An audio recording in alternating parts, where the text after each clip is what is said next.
राम दुआरे तुम रखवारे हो तना आज्ञा बिन पैसारे सब सुख लहे तुम्हारी सरना तुम रक्षक काहू को डरना आपन तेज संहारो आप तीनों लोक हाकते कांपै भूत पिशाच निकट नहीं आवै महावीर जब नाम सुनावै राम लक्ष्मण जानकी जय बोलो हनुमान की।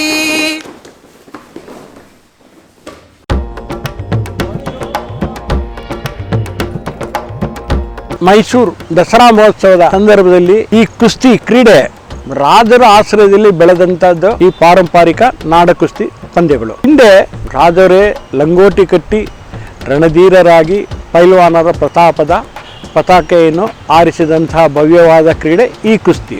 ಪ್ರತಿ ದಸರಾ ಮಹೋತ್ಸವದ ಸಂದರ್ಭದಲ್ಲಿ ನವರಾತ್ರಿಯಲ್ಲಿ 7 ದಿನಗಳ ಕಾಲ ಮೈಸೂರಿನ ಶ್ರೀಮನ್ ಮಹಾರಾಜ ರವರು ಸಿಂಹಾಸನ ರೂಢರಾಗ್ತಿದ್ದಾಗೇನೆ ಮೊದಲಿಗೆ ಪ್ರಾರಂಭ ಆಗ್ತಿದ್ದಂಥದ್ದೇ ಈ ಕುಸ್ತಿ. ಹಿಂದೆ ಮೈಸೂರು ನಗರದಲ್ಲಿ 74 ಗರಡಿ ಮನೆಗಳು ಅಸ್ತಿತ್ವದಲ್ಲಿದ್ದವು. ಈಗ 35 ಗರಡಿ ಮನೆಗಳು ಅಸ್ತಿತ್ವದಲ್ಲಿದೆ. ಚಟುವಟಿಕೆಯಿಂದ ಕೂಡಿದೆ.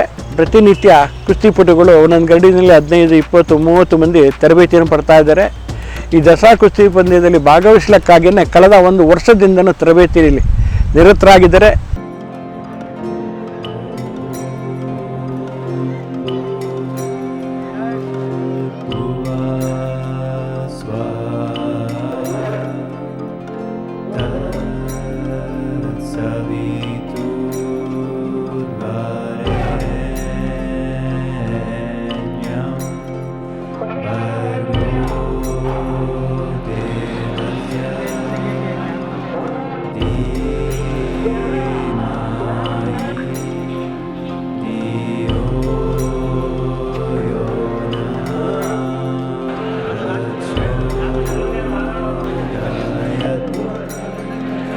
ಹಿಂದಿನ ಕಾಲದಲ್ಲಿ ರಕ್ಷಣೆಗೆ ಹೆಚ್ಚಿನ ಸಂಖ್ಯೆಯಲ್ಲಿ ಪೊಲೀಸ್ ಠಾಣೆ ಇರಲಿಲ್ಲ. ಪ್ರತಿಯೊಂದು ಮನೆಯಲ್ಲಿ ಒಬ್ಬ ಪೈಲ್ವಾನನ್ನು ಇರಬೇಕಾಗಿತ್ತು.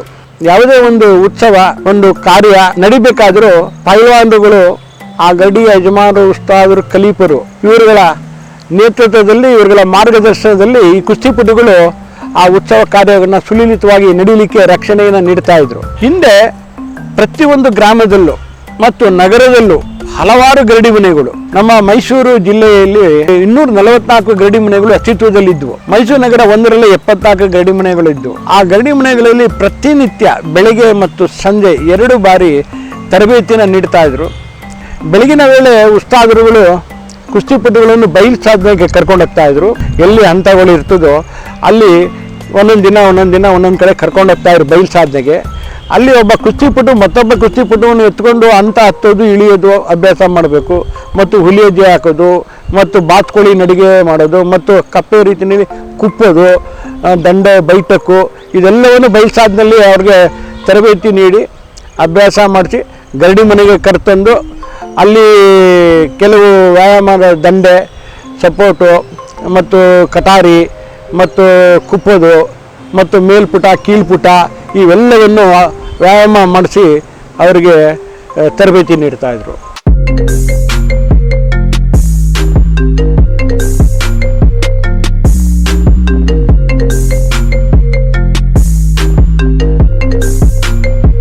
Srinivas Gowda, wrestling coach. ನಾನು ರಿಟೈರ್ಡ್ ಸ್ಪೋರ್ಟ್ಸ್ ಅಥಾರಿಟಿ ಆಫ್ ಇಂಡಿಯಾದಲ್ಲಿ 33 ವರ್ಷ ಸರ್ವಿಸ್ ಮಾಡಿ ಈಗ ರಿಟೈರ್ಡ್ ಆದಮೇಲೆ ಇಲ್ಲಿ ಚೆನ್ನಯ್ಯ ಕುಸ್ತಿ ಅಖಾಡದಲ್ಲಿ ಪ್ರಾಕ್ಟೀಸ್ ಮಾಡಿಸ್ತಾ ಇದ್ದೀನಿ.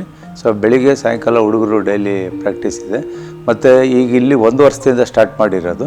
ಸೊ ಈಗ ಬೆಳಿಗ್ಗೆ ಒಂದು 15 ಹುಡುಗರು, ಸಾಯಂಕಾಲ 15 ಹುಡುಗರು ಬರ್ತಾರೆ. Morning 6:30 to 8:30 class. ಮತ್ತು ಮಾಮೂಲಿ ಬರ್ತಿದ್ದಂಗೆ ಬೆಳಿಗ್ಗೆ ಜಾಗಿಂಗ್, ವಾರ್ಮಪ್, ಅದು ಬೇಸಿಕ್ಕು. ಸೊ ಅದಾದಮೇಲೆ ಸ್ಪೆಸಿಫಿಕ್ ಎಕ್ಸಸೈಸ್ ಅಂದರೆ ಮ್ಯಾಟ್ ಮೇಲೆ forward roll, back, bridge exercise. So ಇದು ಡೈಲಿ. ಸೊ ಆಮೇಲೆ ಅದರಲ್ಲಿ ಟೆಕ್ನಿಕ್ಸಲ್ಲಿ ಅವರವ್ರದ್ದು Greco Roman style, freestyle 2 ಇದೆ. ಅದರಲ್ಲಿ ಫ್ರೀ ಸ್ಟೈಲ್ ಅಂದರೆ ಲೆಗ್ ಅಟ್ಯಾಕಿಂಗ್ ಮಾಡೋದ್ರಲ್ಲಿ ಟೆಕ್ನಿಕ್ನ ಪರಿಣಿತಿ ಮಾಡಿಸ್ತಾ ಇರ್ತೀವಿ. ಅದೇ ರೀತಿ Greco Roman above the waist, shoulder level ಮತ್ತು ಆರ್ಮ್ಸ್ ಪವರ್ ಚೆನ್ನಾಗಿರಬೇಕು. ಸೊ ಈ ರೀತಿ ಡೈಲಿ ಬೆಳಿಗ್ಗೆ ಸಾಯಂಕಾಲ ಪ್ರಾಕ್ಟೀಸು ಸತತವಾಗಿ ನಡೀತಾ ಇದೆ. ನನ್ನ ಹೆಸರು ಪೈಲ್ವಾನ್ ಎಂ ಪ್ರವೀಣ್ ಕುಮಾರ್ ಅಂತ. ನಾನು ಮೈಸೂರು ನಗರದ ಇಟ್ಕೆಗುಡ್ ನಿವಾಸಿ. ನಾನು ಮೈಸೂರು ವಿಶ್ವವಿದ್ಯಾಲಯವನ್ನು 4 ಬಾರಿ ರಾಷ್ಟ್ರಮಟ್ಟದಲ್ಲಿ ಪ್ರತಿನಿಧಿಸ್ತೀನಿ ಮತ್ತು ಸಬ್ ಜೂನಿಯರ್ ವಿಭಾಗದಲ್ಲಿ ಕರ್ನಾಟಕವನ್ನು ಮತ್ತು ಜೂನಿಯರ್ ವಿಭಾಗದಲ್ಲಿ ಕರ್ನಾಟಕವನ್ನು ಒಮ್ಮೊಮ್ಮೆ ಪ್ರತಿನಿಧಿಸ್ತೀನಿ. ಈ ಕುಸ್ತಿ ಮಾಡಬೇಕು ಅಂತ ಅಂದರೆ ಫಿಸಿಕಲಿ ನೀವು ಎಷ್ಟು ಫಿಟ್ ಇರ್ತೀರೋ ಮೆಂಟಲಿ ಆ್ಯಂಡ್ ಫಿಟ್ ಆಗಿರಬೇಕು. ಯಾಕಂದರೆ ಮೆಂಟಲಿ ಫಿಟ್ ಇಲ್ಲ ಅಂತಂದರೆ ನೀವು ಫಿಸಿಕಲಾಗಿ ಏನೇ ಸ್ಟ್ರಾಂಗ್ ಆಗಿದ್ದರೂ ನೀವು ಅಪ್ಲೈ ಮಾಡೋದಕ್ಕಾಗೋದಿಲ್ಲ. So mentally and physically sound ಆಗಿರಬೇಕು. ಪ್ಲಸ್ ನೀವು ಆಪೋನೆಂಟ್ ಏನು ಅಂತ ನಿಮಗೆ ಆಪೋನೆಂಟ್ ಏನು ಟೆಕ್ನಿಕ್ ಮಾಡ್ತಾನೆ ಅದೆಲ್ಲ ನಿಮ್ಗೆ ಗೊತ್ತಿರಬೇಕು. ಪ್ಲಸ್ ಅವ್ನು ಮಾಡೋ ಟೆಕ್ನಿಕ್ಗೆ ನೀವು ಕೌಂಟ್ರ್ ಟೆಕ್ನಿಕ್ ಮಾಡೋವಂಥ ಕೇಪಬಲ್ ಇದ್ದಾಗ ಮಾತ್ರ ನೀವು ಸಕ್ಸಸ್ಫುಲ್ ಆಗೋಕ್ಕೆ ಚಾನ್ಸಸ್ ಜಾಸ್ತಿ ಇರುತ್ತೆ. ಒನ್ಸ್ ನೀವು ಇದೆಲ್ಲ ಆಗಬೇಕು ಅಂದರೆ ಇದೆಲ್ಲ 1 ತಿಂಗಳು 2 ತಿಂಗಳಾಗಲ್ಲ. You need to be regular practice ಮಾಡ್ತಾ ಇರ್ಬೇಕು. ಪ್ರಾಕ್ಟೀಸ್ ಮಾಡಿ ಮಾಡಿ ಮಾಡಿ ಒನ್ಸ್ ಮಾಸ್ಟರ್ ಆದರೆ ಅಂದ ತಕ್ಷಣ ಅದು ಆಟೋಮೆಟಿಕ್ಕಾಗಿ ಆ ಮ್ಯಾಟ್ ಮೇಲ್ಗಡೆ ನೀವು ಅಪ್ಲೈ ಮಾಡ್ಕೋಬೋದು. ಇಲ್ಲ ಅಂದರೆ ಇವನ್ನೆಲ್ಲ ಇಂಪ್ಲಿಮೆಂಟ್ ಮಾಡ್ಕೊಳ್ಳೋದು ಕಷ್ಟ. ಕುಸ್ತಿಗೆ ಇಂಪಾರ್ಟೆಂಟ್ ಅಂತಂದರೆ ನೀವು ಎಷ್ಟು ಪ್ರಾಕ್ಟೀಸ್ ಮಾಡ್ತೀರಾ ಅಷ್ಟೇ ರೆಸ್ಟ್ ಬೇಕು. ನೀವು ಬೆಳಗ್ಗೆ 3 ಅವರ್ ಪ್ರಾಕ್ಟೀಸ್ ಮಾಡ್ತೀರಾ, ಸಂಜೆ ಪ್ರಾಕ್ಟೀಸ್ ಮಾಡ್ತೀರಾ, ಇನ್ ಬಿಟ್ವೀನ್ ನೀವು ರೆಸ್ಟ್ ಇರಬೇಕು. ನೀವು ಎಷ್ಟು ರೆಸ್ಟ್ ಮಾಡ್ತೀರಾ ಅಷ್ಟು ನೀವು ಆ್ಯಕ್ಟಿವ್ ಆಗಿರೋಕ್ಕೆ ಸಾಧ್ಯ. ಸೊ ಬೇರೆ ಸ್ಪೋರ್ಟ್ಸ್ಗೆಲ್ಲ ಹೋಲಿಸ್ಕೊಂಡ್ರು ಕುಸ್ತಿನೂ ತುಂಬ ಎಕ್ಸ್ಪೆನ್ಸಿವ್ ಸ್ಪೋರ್ಟ್ಸು. ಯಾಕಂದರೆ ಒಬ್ಬ ಪ್ರಾಕ್ಟೀಸ್ ಮಾಡ್ತಾ ಇರ್ತಾನೆ ಅಂತ ಅಂದರೆ ಅವನು ನೋಡ್ಕೊಳ್ಳೋಕೆ ಮನೇಲಿ ಇಬ್ಬರಾರ ಅರ್ನ್ ಮಾಡ್ತಾ ಇರಬೇಕು. ಇವನು ಅರ್ನ್ ಮಾಡ್ತಾ ಇದ್ದಾನೆ, ಇವ್ನು ಪ್ರಾಕ್ಟೀಸ್ ಮಾಡ್ತಾ ಇದ್ದಾನೆ, ಇವ್ನಿಗೆ ರೆಸ್ಟ್ ಕೊಡಬೇಕು ಅಂದರೆ ಅದಕ್ಕೆ ಬೇಕಾದಂಥ ಎಕ್ಸ್ಪೆನ್ಸ್ ಇರುತ್ತಲ್ಲ ಅದನ್ನೆಲ್ಲ ಬರ್ಸೋವಂಥ ಕೆಪಬಿಲಿಟಿ ಮನೇಲಿರಬೇಕು. ಪ್ಲಸ್ ಈ ಕುಸ್ತಿ ಕ್ರೀಡೆಗೆ ಎಲ್ಲರೂ ಹೈಫೈ ಗೇಮ್ ಏನಂತಲ್ಲ. ಇಲ್ಲಿ ಪ್ರಾಕ್ಟೀಸಲ್ಲಿ ನಾವೇನು ಸ್ವೆಟ್ ಮಾಡ್ತೀವಿ ಅಲ್ಲಿ ನಾವು ಅದನ್ನು ಅರ್ನ್ ಮಾಡ್ಬೋದು. ಇಲ್ಲ ಅಂದರೆ ಕುಸ್ತಿ ಕ್ರೀಡೆಯಲ್ಲಿ ಮೇಲ್ಗಡೆ ಹೋಗೋದು ತುಂಬ ಕಷ್ಟ ಇದೆ.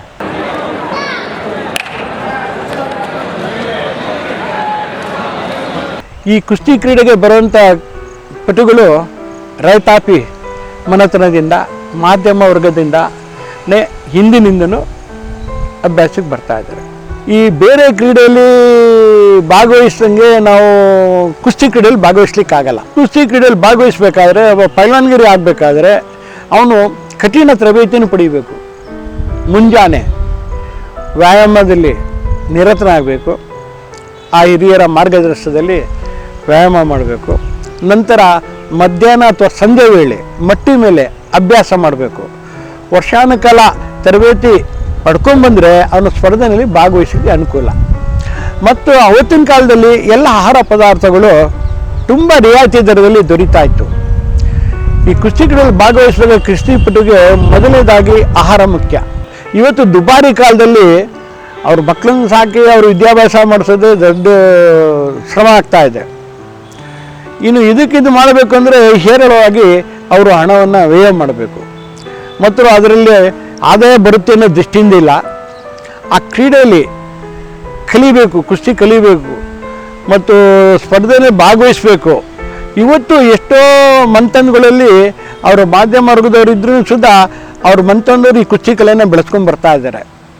ಇತ್ತೀಚೆಗೆ ಈ ಕುಸ್ತಿ ಕಲೆ ನಶಿಸ್ತಾ ಇದೆ. ಕಾರಣ ಈ ಯುವಕರು ಏನು ಮಾಡ್ತಾರೆ, ಸುಲಭವಾಗಿ ಏನಿದೆ ಆ ಕ್ರೀಡೆಯಲ್ಲಿ ಭಾಗವಹಿಸ್ಲಿಕ್ಕೆ ಹೋಗ್ತಾರೆ ಮತ್ತು ಇದಕ್ಕೆ ಬರಲಿಕ್ಕೆ ಹಿಂದೇಟ್ ಆಗ್ತಾ ಇದ್ದಾರೆ. ಇವತ್ತು ಇದಕ್ಕೆ ಇತ್ತೀಚೆಗೆ ಏನು ಬಂದಿದೆ ಟಿ ವಿ, ಈ ಮೊಬೈಲ್ ಫೋನು, ಇದು ಒಂದು ಕಾರಣ. ಮತ್ತು ಮತ್ತೊಂದು ಕಾರಣ ಅಂತ ಹೇಳಿದ್ರೆ ಅವರಿಗೆ ಪೌಷ್ಟಿಕವಾದ ಆಹಾರ ದೊರೆಯದೇ ಇರೋದು. ಮತ್ತು ಇನ್ನೊಂದು ಏನಂತ ಹೇಳಿದ್ರೆ ಈ ಕುಸ್ತಿ ಕಲೆ ನಶಿಸೋದಕ್ಕೆ ಹಿಂದೆ ಗರಡಿ ಮನೆಗಳು ಅಲ್ಲಿನ ಸ್ಥಳೀಯ ದಾನಿಗಳಿಂದ ಹಿರಿಯರಿಂದ ನಡೆಸಿಕೊಂಡು ಬರ್ತಿದ್ದವು. ಗರಡಿ ಮನೆಗಳಿಗೆ ಯಾವುದೇ ಆದಾಯ ಇಲ್ಲ. ಇವತ್ತು ಅಲ್ಲಿ ಸ್ಥಳೀಕರು ಒಬ್ಬರು ಲೈಟ್ ಬಿಲ್ ಕಟ್ಟೋದು, ಒಬ್ಬರು ಗರಡಿಗೆ ಸುಣ್ಣ ಬಣ್ಣ ಮಾಡಿಸೋದು, ಆ ಗರಡಿಯ ಸಣ್ಣ ಪುಟ್ಟ ದುರಸ್ತಿ ಕೆಲಸ ರಿಪೇರಿ ಇದ್ದರೆ ಅದನ್ನು ಮಾಡಿಸೋದು, ಈ ರೀತಿ ಮಾಡ್ಕೊಂಡು ಉಳಿಸ್ಕೊಂಡು ಬಂದಿದ್ದಾರೆ.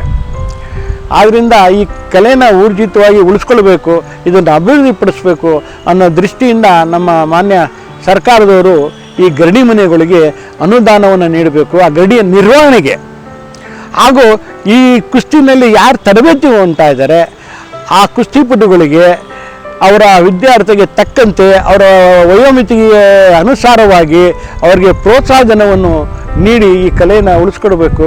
ಮತ್ತು ಆಗಾಗ್ಗೆ ಈ ಕುಸ್ತಿ ಸ್ಪರ್ಧೆಗಳನ್ನು ಸರ್ಕಾರದ ವತಿಯಿಂದ ಈಗ ರಾಷ್ಟ್ರೀಯ ದಿನಗಳು, ಸ್ವತಂತ್ರ ದಿನಾಚರಣೆ, ಗಣರಾಜ್ಯೋತ್ಸವ ಇಂಥ ಸಂದರ್ಭದಲ್ಲಿ ಅಲ್ಲಲ್ಲೇ ಆಯಾ ಗ್ರಾಮಗಳಲ್ಲಿ, ನಗರಗಳಲ್ಲಿ ಈ ಕುಸ್ತಿ ಸ್ಪರ್ಧೆನ ಆಯೋಜನೆ ಮಾಡಬೇಕು.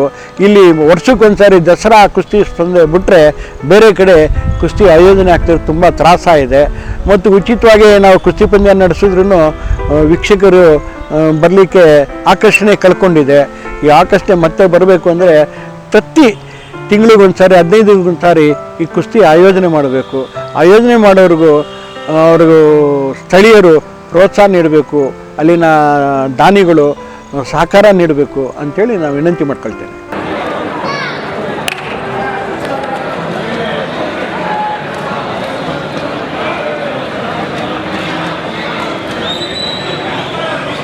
Want us to tell your story? Drop in a message and we will have it covered. You can check out our website www.ragaproductions.com or reach us out on Instagram or Facebook. Raga Productions, helping you create eternal memories. See you next week.